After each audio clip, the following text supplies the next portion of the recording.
收看本期的游戏不止，我是乔伊的小姨妈。这次我给大家介绍一个游戏画面特别差，但游戏性和可玩性极强的丧尸生存类游戏《僵尸毁灭工程》。咦，怎么我每次都在讲解丧尸类的游戏嘞？《僵尸毁灭工程》是一款13年的游戏，但这个画质连03年的《盟军敢死队》都比不了。不过这游戏并非是一个玩画面的游戏，游戏的剧情几乎没有，就是告诉你有一天爆发了生化危机，你能在末世活多久。作为一款生存类游戏，这款游戏目前算得上是可玩性和深度非常强的游戏了。游戏一开始可以创建角色，然后选择角色特性，上面的是它的一些跑得快、负重多、攻击力强、不易生病等正面特性，下面是一些体力差、哮喘、失眠等负面特性。角色有一些特性点数，选择正面特性会消耗点数，而适当的添加一些负面特性，则可以获得更多的点数。意思就是如何选择正负两面的特性，来达到你最想要的人物擅长效果。而左侧的话会有一些职业选择，可以根据你想要的发展方向选择一些职业。进入游戏和我的世界一样，没有什么任务，也没有什么目标，能生存多久才是这个游戏的玩法。但生存游戏这么多，为什么我会推荐这款画风还非常老旧的游戏呢？原因在于这款游戏极具真实性。首先给大家介绍游戏的大环境。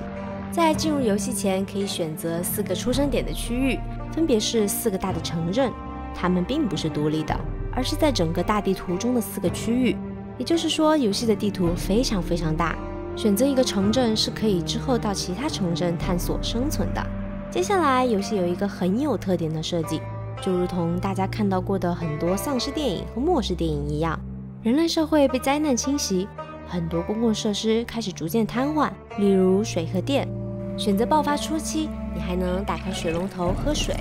城市还有供电，可以用电灯、电视、收音机等设备。街上也有路灯，但随着游戏发展，会在几天到几周的随机时间内，由于城市缺乏有效维护和运转，便开始停水停电，导致生存难度逐渐增加。而你就得自己做箱子收集雨水，要不找个水井或者河边接水，要不就冒险去城市中翻找还有没有饮料之类的水源。停电将会导致家里一片漆黑，只有点蜡烛等光源，或者找发电机来维持像微波炉、冰箱等电器的运转。自由建筑是游戏中的一大亮点，这建筑自由到你可以像活死人黎明一样，找一个大超市堵住一些出入口，在屋顶或者2楼生存，也可以选择荒郊野外人迹罕至之处搭建帐篷求生，甚至可以自己修建房屋来做避难所。只要设定这个建筑为安全屋，之后死了就可以在这里复活。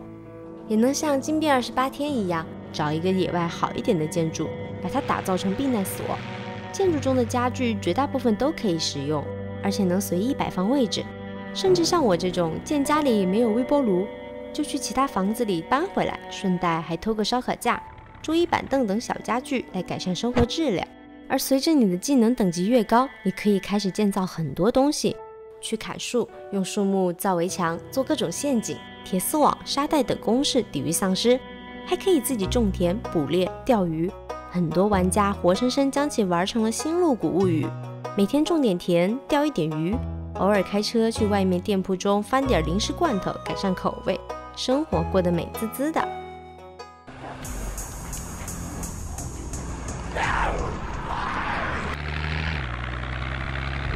接下来给大家讲一下游戏中的丧尸。游戏中的丧尸 AI 不低，他们有良好的视觉和听觉，可以追踪你来破坏门和窗户。在建筑中，你可以将窗户用门板加固，可以撕扯一些床单来遮住窗户，这样能有效避免外面的丧尸发现你。甚至可以用布料做床单绳，万一被丧尸围困，还能从2楼逃生。虽然是俯视角的游戏，但游戏有着严格的视野机制，窗户、建筑、树木、围墙都会遮挡你的视野，导致你很有可能被躲在背后的丧尸偷袭，但代表着你也可以偷袭被朝着你的丧尸。所以探索房屋的时候，可以先朝门窗里瞅一眼，避免被开门杀。游戏的细节非常的真实，工厂、警察局、监狱、机场、书店、服装店、工具店、食品店、枪店、仓库等等，一个真实的城市设施应有尽有。遇上锁门的房屋，可以打碎窗户翻进去，但是还得清除玻璃碎片，不然直接翻进去还有几率被割伤。被丧尸攻击或者被咬了，需要消毒、缠绷带，甚至有几率被丧尸感染病毒，基本上几天之后就会死亡尸变。不过这个可以设置取消尸变，不然游戏难度会非常大。包括车辆，不同的车辆有不同的功能，换座位、开窗户、锁门窗、开车灯等等。像特种车辆还可以闪警灯、鸣警笛，而且还能把物资放进后备箱。我在游戏中把很多有意思的车辆都收集到了我的避难所，其中就有我最喜欢的小浣熊汽车。车辆有油料和耐久限制，可以通过学习汽修来维护车辆正常运行。包括烹饪食物，例如使用微波炉等炉具，把食物放进加热后，你需要和真实生活一样，炉具开启要盯着，不然加热过头了，食物就焦了。并且食物分为新鲜食物和罐头食物等。新鲜食物在游戏初期，各大城市的菜市场、超市等地还有非常多的食物来源，但随着时间的发展，新鲜食物你要是没有赶紧吃或者放冰箱保鲜的话，它们就会开始陆续腐败。到游戏中后期，要不只有自己种地捕猎，要不就只有在外面找到罐头食物了。可以做个堆肥箱，把腐败的食物扔进去，过段时间就可以用作种田的化肥了。游戏中还有不少突发事件，例如空中会出现直升机，周围出现枪声、女人的尖叫声等。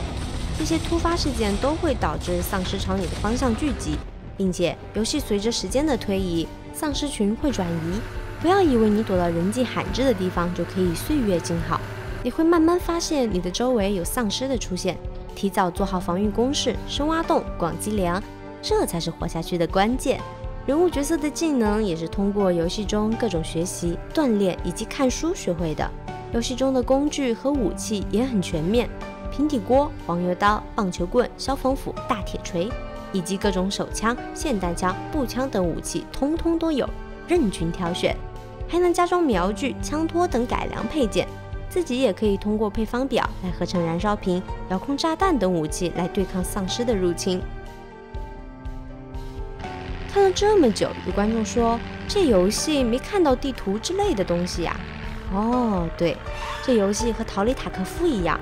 只有游戏中可以捡到的纸质地图，没有在游戏中内置的地图，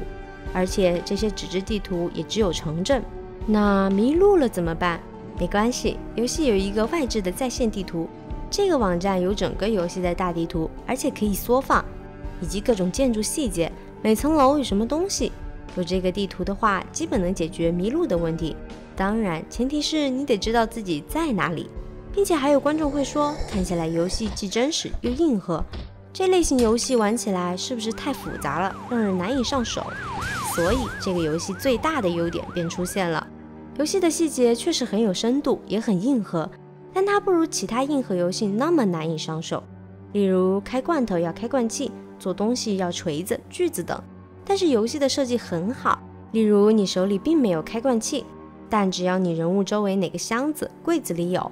它可以帮你自动提取，快速打开。也就是说，虽然细节很多，但游戏中是可以帮你辅助完成的。你既能感受到游戏的细节和真实，也能避免因为太过于硬核导致难以上手。所以像我这样的菜鸟级玩家玩起来也毫不费力，并且你能通过很多现实生活中的常识来判断。例如这儿有个水龙头，我可以直接对着水龙头喝水，也可以找个瓶子装水。给枪装配件，肯定不会徒手就装上去了，找个螺丝刀不就能完成了。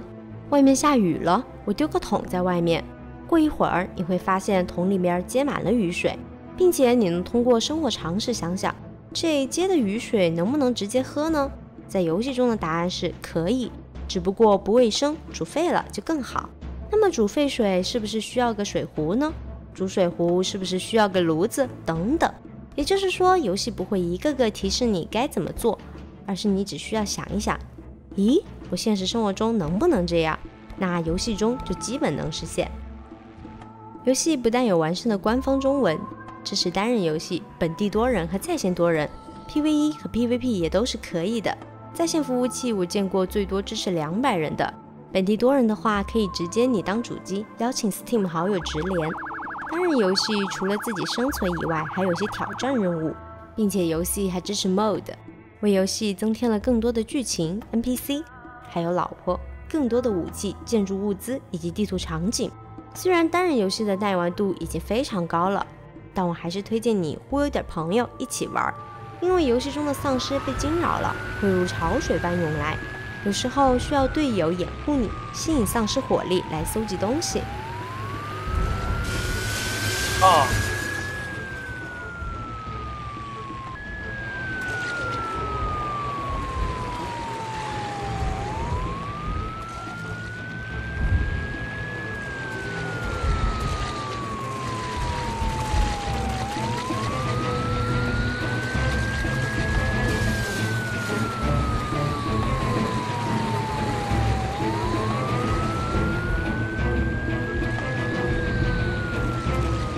当然啦，游戏还是有一些问题，例如 bug， 还有卡输入法导致角色移动失控的问题。但总体来说，没有特别严重的恶性 bug。游戏的配置要求并不高，这也对很多配置较低的玩家更为友好。感谢收看本期的游戏不止，喜欢的观众朋友们可以点击关注。我是乔伊的小姨妈，我们下期再见，拜拜。